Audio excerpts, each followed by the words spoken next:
পৃথিবীতে অনেক রকম প্রেম আছে। কামের প্রেম আছে, আবার প্রেমের প্রেমিকও আছেন। আর যদি কেউ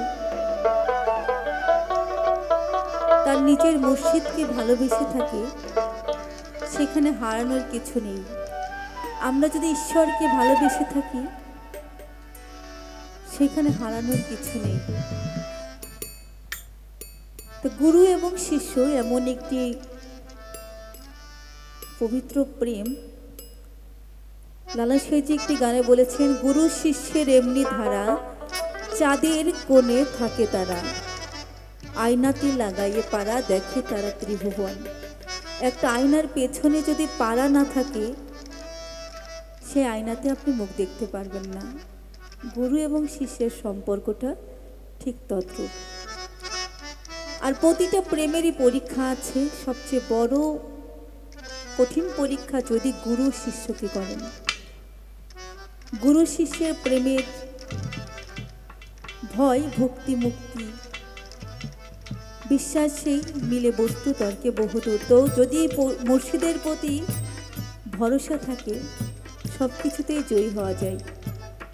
তো সেই জায়গা থেকে লালন সাঁইজি একটি গান লিখেছেন। একজন প্রকৃত ভক্ত হতে গেলে যে পরীক্ষাগুলো গুরু করে থাকেন, এমন একটি গানে গাইছি। ভুলটি হলে কমসের দৃষ্টিতে দেখবেন। জয় গুরু।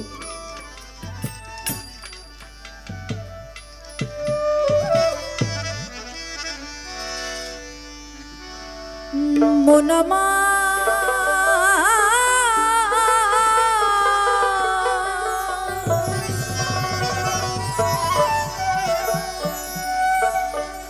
গেল রে জানা কারো,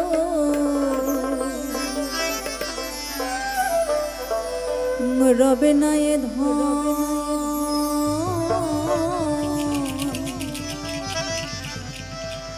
তোমার জীবন যৌবন,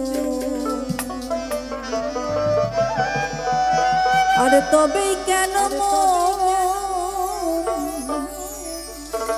করো এত বাসনা,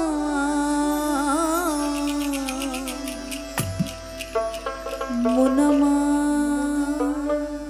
আসলে সবচেয়ে ক্ষণস্থায়ী হচ্ছে যৌবন, অল্প কিছুদিনের।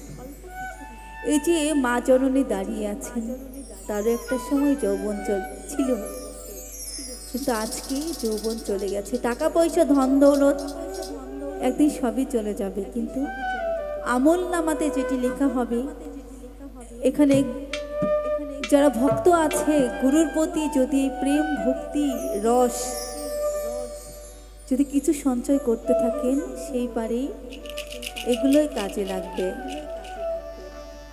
কবি একটি জায়গায় বলেছেন, যৌবন গেলে নারী অপমান। তাই আমাদের উচিত একজন মুর্শিদের কাছে নিজেকে আত্মসমর্পণ করে জীবনের সঠিক দর্শনটি জানার, কিভাবে আমরা বাঁচব।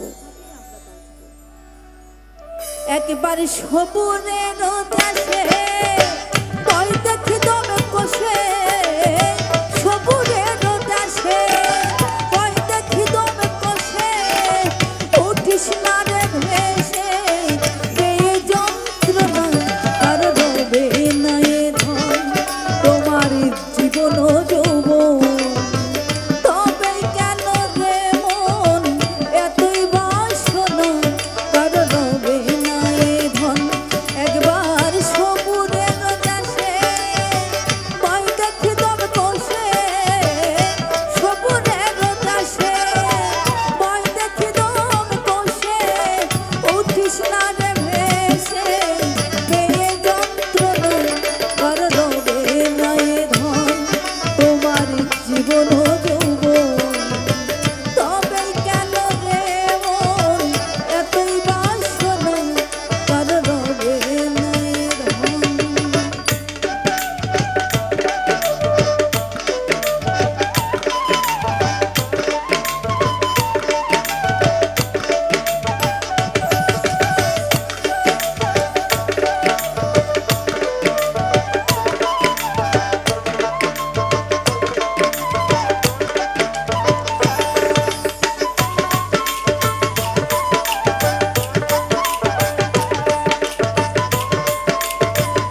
যে করে কালা চরণের আশা জানো না রে মন তার কি দুর্দশা যে করে কালা চরণের আশা জানো না রে মন তার কি দুর্দশা ভক্ত বলি রাজা ছিল সর্বস্ব ধন নিল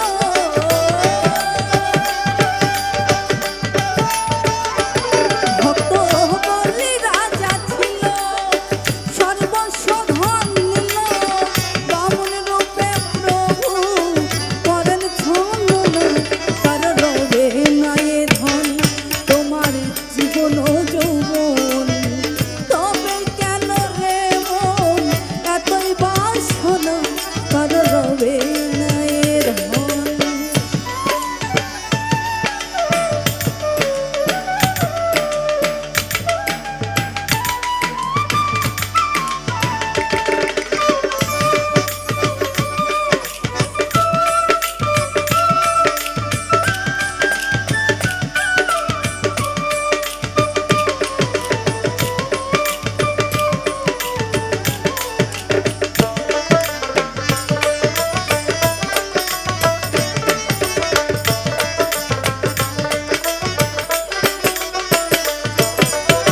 প্রহ্লার চরিত্রে দেখো দত্ত ধামে কত কষ্ট পেল সেই হরি নামে প্রহ্লার চরিত্রে দেখো দত্ত ধামে কত কষ্ট পেল সেই হরি নামে তারে হিয়া গুনে পুরালো জলেতে ডুবালো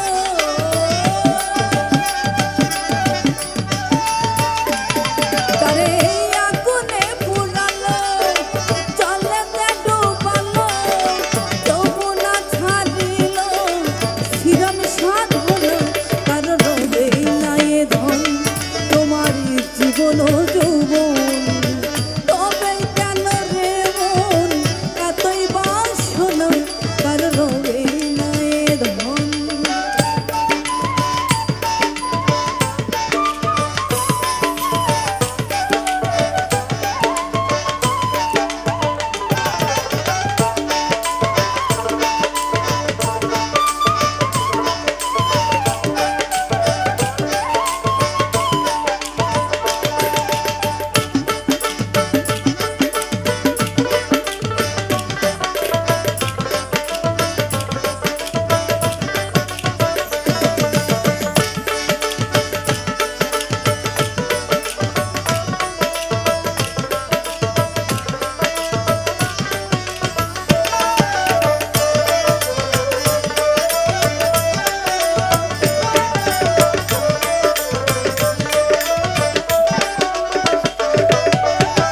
কর্ণ রাজা ভবে বড়ই দাতা ছিল অতিথি রূপে তার পুত্রকে নাসিল আমি কি একটি গল্প করতে পারি কর্ণ রাজা অনেক বড় একজন দাতা ছিলেন তিনি অতিথি ছাড়া কখনোই সেবা করতেন না তো একদিন তিনি বসে আছেন অতিথির আশায় অতিথি আসলেই তিনি সেবা নেবেন তার প্রভু তার গুরু অতিথি রূপে এসেছেন তার বাড়িতে তো বলছে কর্ণ তুই তো অতিথির জন্য বসে আছিস আমি তোর বাড়িতে একবেলা সেবা নিব তুই কি আমাকে সেবা দিতে পারবি তো হ্যাঁ প্রভু আমি তোমাকে সেবা দিতে পারবো তো ওই যে তোর যে ছেলেটা আছে ওই ছেলেকে জবাই করে ওই ছেলের মাংস দিয়ে আমাকে সেবা দিতে হবে কর্ণ রাজা তো কথা দিয়ে ফেলেছে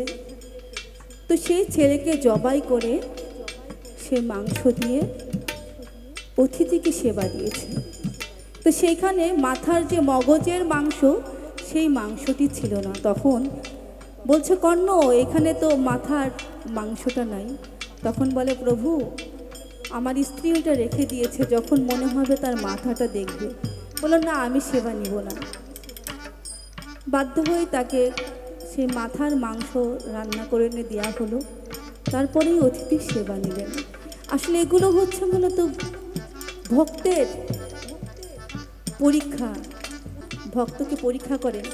মহান রব্বুল আলামিন তাকেই বেশি দুঃখ কষ্ট দেন যাকে তিনি পছন্দ করেন। যাকে পছন্দ করেন তাকেই শত দুঃখ কষ্ট যন্ত্রণা জর্জরিত করে ফেলেন।